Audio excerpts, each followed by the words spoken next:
प्रमुख जिम्मेदारी भारत की राजनीति में, और जब संसद का सत्र चल रहा था तो संसद में रहने की थी, लेकिन वो विदेशी भूमि पर जर्मनी जाते हैं और जर्मनी में हर्टी स्कूल है, वहां पर मिलते हैं कॉर्नेलिया वॉल। ये तस्वीर लेके मैं आया हूं और मैं इसके बाद आपको विस्तृत जानकारी भी दूंगा। ये राहुल गांधी हैं, उनके बगल में है doctor Cornelia wall.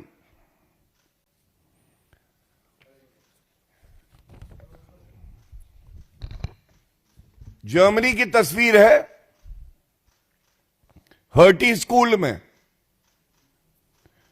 Rahul Gandhi ji Cornelia wall के साथ। अब देखिए, हम सब जानते हैं किस तरह से पहले भी भारत में नकली गांधी नेता प्रतिपक्ष राहुल जी की कितनी बदनामी हुई थी जब गांडोस ये तस्वीर सामने आई थी। राहुल गांधी और जॉर्ज सोरेस, ये ऐसे ही है जैसे दो जिस्म एक जान। और अब एक और सबूत सामने आया है। जॉर्ज सोरेस की संस्था जो है ओपन सोसाइटी फाउंडेशन, इसी की फंडिंग से सेंट्रल यूरोपियन यूनिवर्सिटी है। इस सेंट्रल यूरोपियन यूनिवर्सिटी के जो बोर्ड ऑफ ट्रस्टीज हैं, ये कागज मैं लेके आया हूं, ये जॉर्ज सोरेस द्वारा फंडेड है और नीचे जो नाम है members of board of trustees, ये है Cornelia wall, hearty school Berlin. अब ऐसा क्यों है कि राहुल गांधी जब भी संसद का सत्र शुरू होने जा रहा होता है या चल रहा होता है तो विदेशी धरती पर जाते हैं और जो भारत के शत्रु हैं, जो भारत से ईर्ष्या करते हैं, हमारी अखंडता पे प्रहार करते हैं, उनके साथ मिलते हैं, बातचीत करते हैं। ये कौन सा एजेंडा है भारत विरोधी कि भारत का नेता प्रतिपक्ष ऐसी शक्तियों से मिलके भारत के खिलाफ षड्यंत्र कर रहा है। और ये पहली बार नहीं है कि राहुल गांधी इस तरह की भारत विरोधी हरकतों में लिप्त पाए गए हैं। यह कहना गलत नहीं होगा कि भारत का मीर जाफर कौन है। भारत का मीर जाफर दुखद है कि नेता प्रतिपक्ष राहुल गांधी है। जॉर्ज सोरेस भारत विरोधी बयान देते हैं। हमने देखा किस तरह से भारत में फंडिंग करके आंदोलन हो, कानून व्यवस्था टूटे, भारत की अखंडता पे प्रहार हो, ये जॉर्ज सोरेस करते हैं, लेकिन वो भारतीय नागरिक नहीं है। जॉर्ज सोरेस नेता प्रतिपक्ष नहीं है भारत के।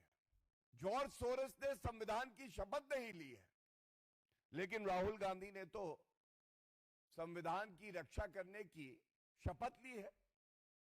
तो ये पूछा जाएगा, ये जो भारत के अंदर के सपोले हैं, इन सपोलों के लिए इलाज होना चाहिए। ये बात आज भारत की जनता कह रही है। जिम्मेदारी दी है भारत के साथ खड़े होने की, और ये इलू इलू कर रहे हैं भारत विरोधी शक्तियों के साथ। और इसी क्रम में मैं आपको बताना चाहूंगा, एक बहुत बड़ा वर्ग है जो कवर फायर देता है अपरिपक्व नेता प्रतिपक्ष राहुल गांधी को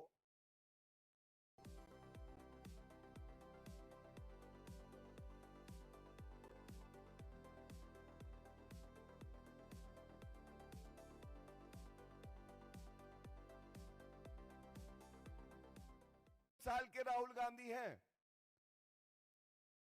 5 साल में वृद्ध अवस्था में आ जाएंगे, पेंशन मिलने लगेगी।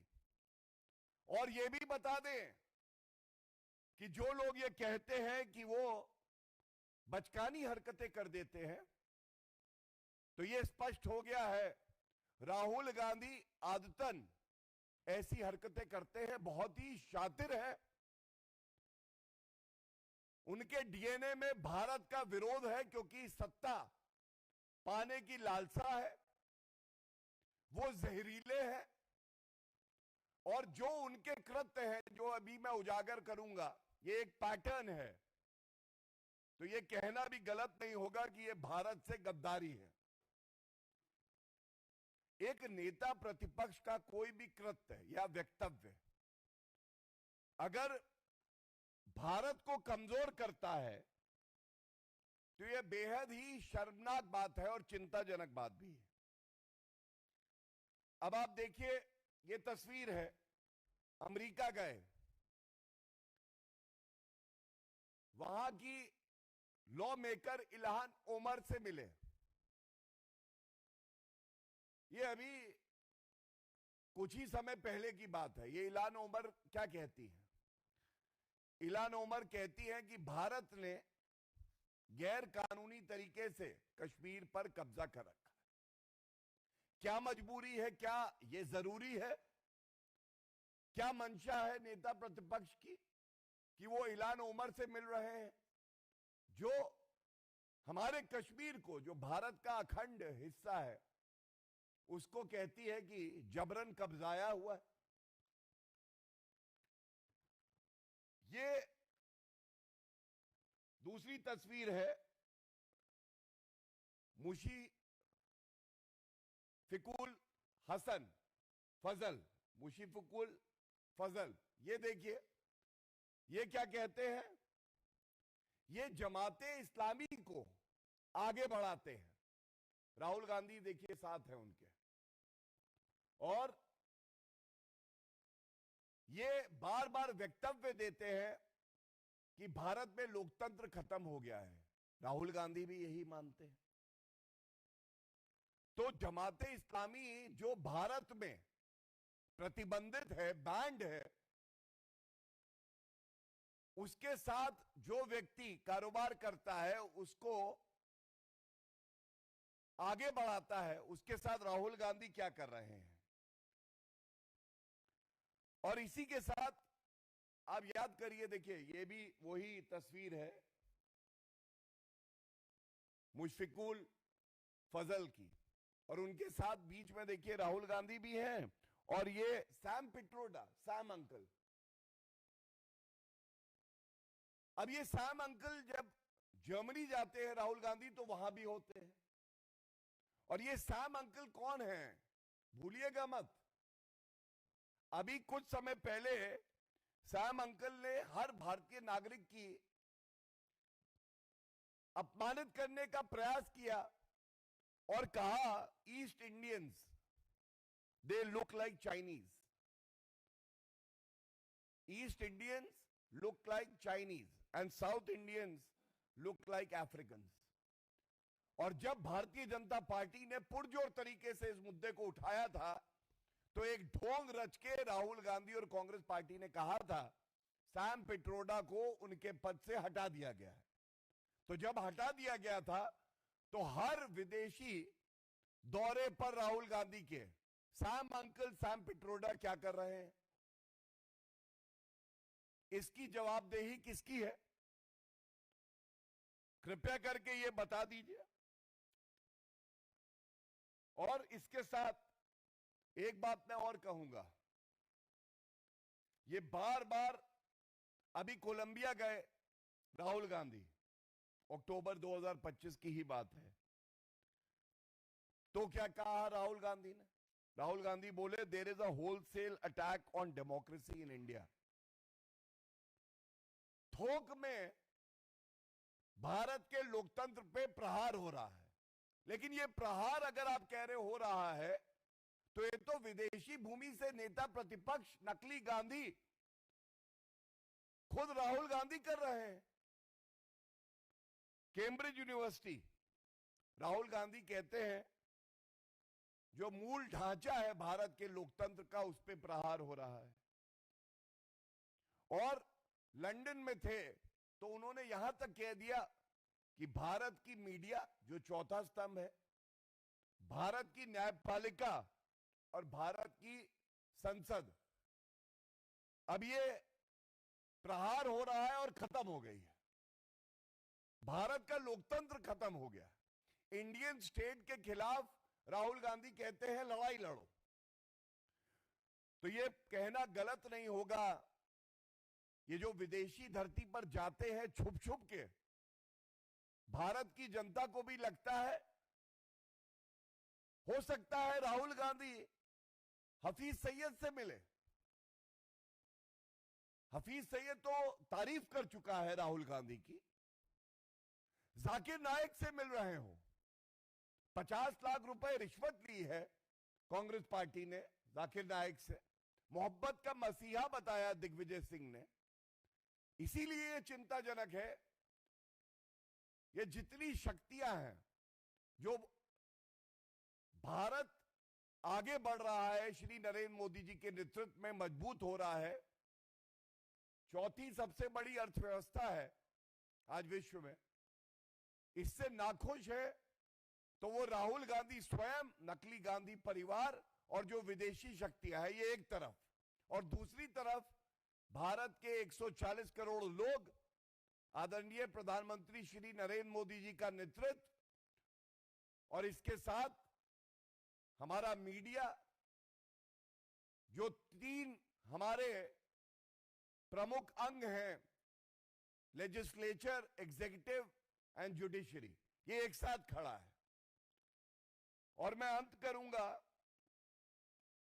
इतना ही कह के कि भारत की छवि को धूमिल करना, झूठे आरोप लगाना अब राहुल गांधी का चरित्र बन गया है। और ये जैसे कहा जाता है, कहावत है कि कुत्ते की पूंछ जो है वो टेढ़ी है तो सीधी नहीं हो सकती है। तो जिसकी आदत हो जाए इस तरह के बयान देने की भारत विरोधी, वो ये देता रहेगा। लेकिन ये कहना गलत भी नहीं होगा कि जॉर्ज सोरोस की पूंछ कौन है, पूछता है भारत।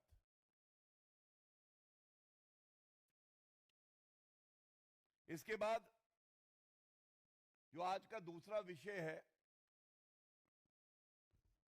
मैं उस पे भी आपका ध्यान केंद्रित करना चाहूंगा। पश्चिम बंगाल में जल्द ही विधानसभा के चुनाव होने हैं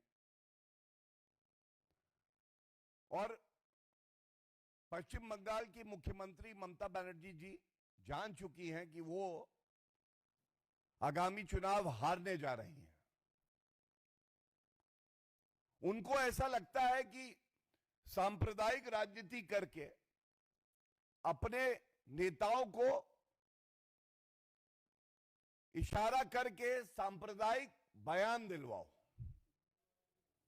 और ये दुर्भाग्यपूर्ण है कि टीएमसी के विधायक मदन मित्रा, इनका वक्तव्य आता है जिससे करोड़ों करोड़ों हिंदू आहत हुए। हर कोई चिंतित है कि ऐसा क्यों है कि ममता बनर्जी और उनके नेता, जो हिंदू मान्यता है, जो हिंदुओं के आस्था के प्रतीक हैं, उनका आदर नहीं करते, सम्मान नहीं करते। मदन मित्रा ने ममता बनर्जी के इशारे पर कहा, प्रभु राम हिंदू नहीं है, मुसलमान है। और यहां रुके नहीं, दबाव बहुत होगा ममता बनर्जी का। वो कहते हैं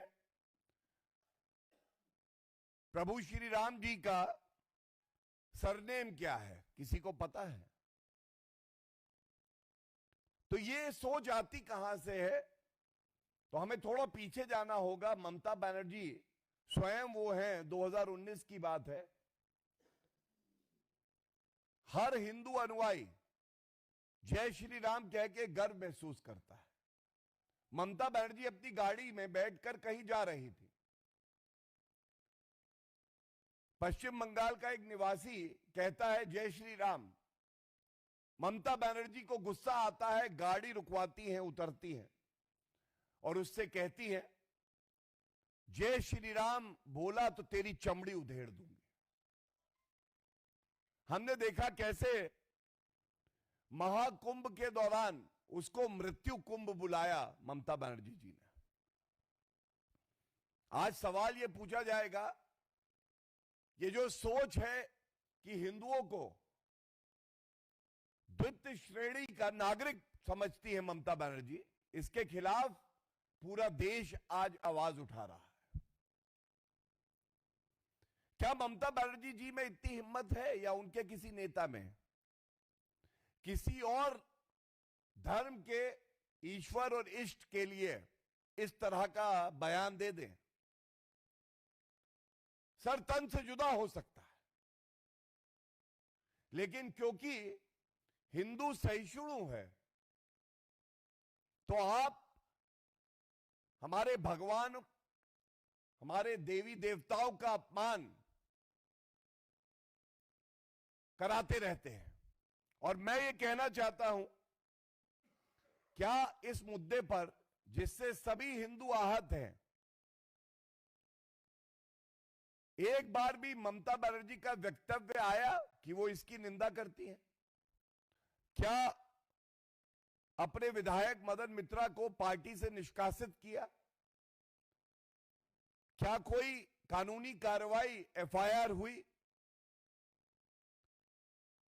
यह दर्शाता है किस तरह से आज सांप्रदायिक राजनीति करके हिंदू मुस्लिम दंगे अगर कोई कराना चाहता है, वो ममता बनर्जी स्वयं है, जिनके पास गृह विभाग है और शांति बनाए रखने की जिम्मेदारी भी, कानून व्यवस्था बनी रहे, ये जिम्मेदारी भी ममता बनर्जी के पास है।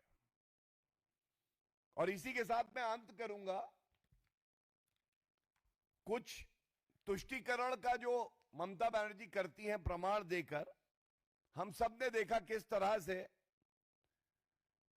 जब दुर्गा मूर्ति विसर्जन का समय आया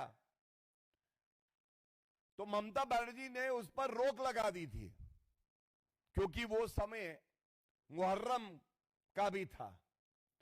तो कलकत्ता हाईकोर्ट ने फटकार लगा के ये आदेश है, और इसमें स्पष्ट लिखा है, एक लाइन पढ़ दूं। We are living in difficult times. Intolerance would rise in the event of such arbitrary action of the state government being put in place and enforced. It would be dangerous to mix politics with religion. और इसी तरह से लगातार हर साल यही हुआ। विजयदशमी हिंदू नहीं बना सकते, दुर्गा मूर्ति विसर्जन नहीं हो सकता, लेकिन अगर कोई एक विशेष धर्म से है और घुसपैठिया भी है, भारतीय नागरिक भी नहीं है, तो भी ममता बनर्जी कहती है वो दूध देने वाली गाय है, उसकी दुलत्ती में सह लूंगी। एक करारा और मजबूत जवाब पश्चिम बंगाल की जनता और हर हिंदू सांप्रदायिक ममता बनर्जी को देगा। इस तरह के सांप्रदायिक बयान निंदनीय भी है और इनके खिलाफ सख्त और उचित कार्रवाई